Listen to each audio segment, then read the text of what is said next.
Hey guys, Script Trooper here with another video, and I didn't even know about this. This is from like a year ago. This is a quote from Leslye Headland, and we'll listen to it, and I'll give my take on this, and there's a couple other things we need to talk about as well today, as we head into the next episode of the Acolyte, which is apparently going to break Star Wars, and from what I know about it, it's really bad, and again, who knows? Maybe I'm wrong. Maybe, it'll just be fairy tales and rainbows and everything wonderful. So just let's listen to this and then we'll talk about it. This is like what we understand to be Star Wars. Like the idea that like that only came from George Lucas. That only George Lucas holds the key for what we understand to be Star Wars is just untrue. And I think the prequels are an excellent example of that. I mean, the idea that like when you're hiring... Hold on. So the prequels are an excellent example of that Star Wars isn't just from George Lucas? Is Leslye Headland out of her mind? The prequels are the most George Lucas. He didn't have anywhere near the influence that he had in the OT. Like, he had a lot of really good, talented people around him in the OT. In the prequels, he had, took a lot more control over the script, over everything. I mean, they were his babies, I should say.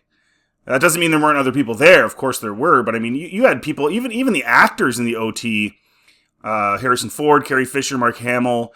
There's all sorts of evidence and stories about how they would encourage George to change lines that were kind of corny and cheesy and make things fit a little better, even from their perspective. I mean, when Leia says to Han, "I love you," and Han says, "I know," that was just Harrison Ford ad-libbing. And that's a super huge line in Star Wars. It's iconic, really, in movie and filmmaking. So I don't understand why she would say that. The prequels are less George. It's the total opposite. Kushner directed Empire, and everyone loves it. Okay, hold on. Let's keep going. And I think the prequels are an excellent example of that. I mean, the idea that like when you're hiring a director, that everyone is sitting in there waiting for George Lucas and not for the person who's going to know to hire Ralph McQuarrie. Okay, but what does that have to do with anything? George Lucas has producers, has people involved in the project that will help him cast, will help him hire concept artists. Is she suggesting that Ralph McQuarrie was not influenced by George Lucas when he made the art? Like, does she understand how concept art works? Like she does. She's pretending to be stupid. Like, she's saying something false to, I think, lift up her own, status in Star Wars. George Lucas would approach McQuarrie based on the story that he and others put together, but his vision was the paramount part of it. And he'd say, "Ralph, we've got these scenes that we've written with this happening and this happening. Luke has a speeder, for example, on Tatooine. Can you give us some concept art? What you would think that would look like? It's got to be like a hovering craft. And it seats two. It's almost like a two-seater car, but different. And, maybe put some engines on the back. Hey, Ralph, do you think you could do that for me?" "Yeah, sure, George." And then Ralph goes and draws, his version of what he was given. It's not like Ralph just made it up on the fly. He was given a set of, we kind of want to see this, this, and this. See what you can do, Ralph. And then he would come up with something. Like when he told him to make the Darth Vader character, Ralph, he was given a description of what George wanted to see, but it's not like he just did it on his own. He still was following a certain amount of direction. So what the heck is she talking about? That's the problem. That's the problem? That we're not giving credit to the people that hired Ralph McQuarrie? Who isn't giving people credit? What are you talking about? That's the misogyny and the problem with the auteur myth. That's the misogyny and the problem with the auteur myth. So she's essentially talking about directors getting all of the credit. In the case of Star Wars, Leslye, I hate to break it to you, it was an independent film made by a company called Lucasfilm. So ultimately, everything stems from George. So yeah, George gets a lot of the credit. Welcome to reality. If you want the kind of credit that George has gotten, Leslye, you need to come up with a universe on your own, and then you go ahead and you make the film yourself, and you hire a bunch of people, and it'll say created by Leslye Headland as the first credit, and you can, tell all your friends how great you are.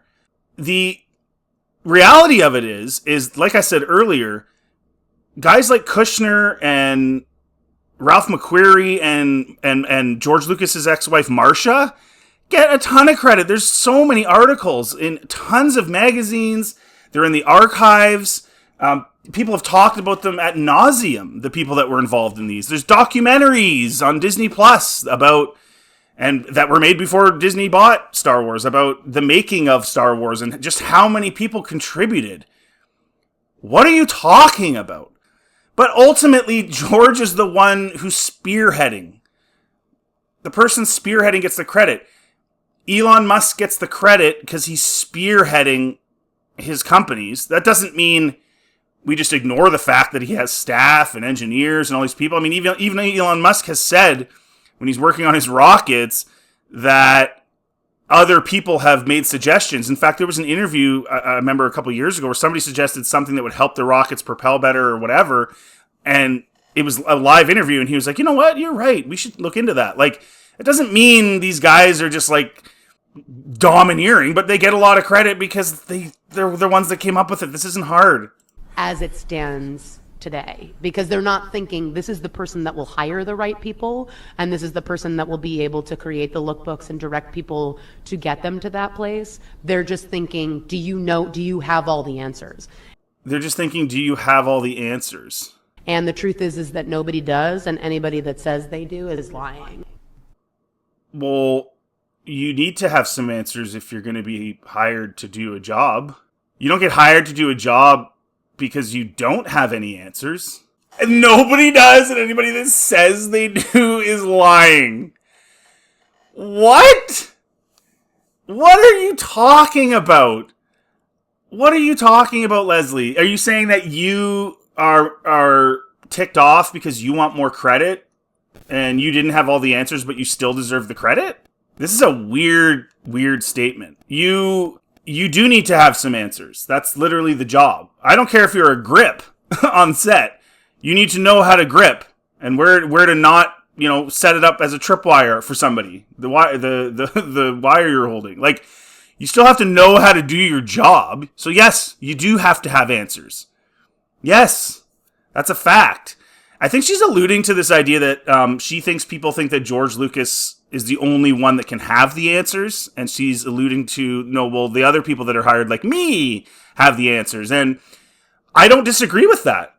100%. This isn't about George Lucas having all the answers. This is about just continuing his legacy, which really all that means is there's the first 6 films have established certain rules of engagement in the universe. They've established certain lore, whether that's, the Jedi, the Sith, the rules of engagement, the rules of the Force that have been established that you can't change. So all you have to do is follow those rules and then continue more stories. That's okay. There's nothing wrong with that. No one's suggesting it has to be George Lucas. What we're saying is you have decided to go in the opposite direction entirely. Disney has decided to go way off in left field and completely change things, mostly in the sequels based on the fact that they had no plan. And so then they just come up with the Force Dyad thing because Rian Johnson did all these other things that, the audience was trying to make sense of, and then JJ was left holding the bag going, okay, like, how am I going to make this work? They're Force Skyping, they're doing all this stuff, and he came up with a kind of a stupid idea, which made no sense because they were a dyad because one was dark and one was light. In part, that's official canon, and then they both went to the light. Somehow they were still a dyad, and somehow this weak Palpatine that had no power was able to suck all their power out of them. So the whole thing was a mess. That's what we're saying. Don't make it a mess. Just follow the established rules. And the other thing, too, is a lot of these creators, and Headland is now doing this in a major way, and we're going to see this in the 3rd episode of The Acolyte, is they're their focus is on trying to add to the Force and trying to change the Force, trying to change things, what the Jedi do and what they're allowed and this and that. What they forget, and this is the big problem with Disney, is that the original Star Wars films in particular, less the prequels, but even the prequels too, were firmly about the main cast of characters. That's what the drive was. Yes, the special effects. Yes, it's interesting. Yes, lightsabers. But the primary driver was scenes where, say, they're all in the Falcon together and they're arguing and they're playing off each other and they're building each other's characters to the audience through each other. That's what it's all about. And then the growth of those characters. Han Solo going from the scoundrel smuggler who is kind of like just all about the money at the beginning. And then he slowly gets more and more and more and more into the real man he would become. That growth, of the man in his 30s. Going from his young man status to his mature man status. Luke going from the whiny teenage boy to growing into the hero that he became. Leia going from the hard, argumentative, but still tough, good leader into the same type of character, although with much more softness and seeing the good in people maybe a little bit more. And of course, Han being the main subject of that. This is all just storytelling. I mean, obviously Anakin's entire arc. That's what people are most concerned about when it comes to Star Wars.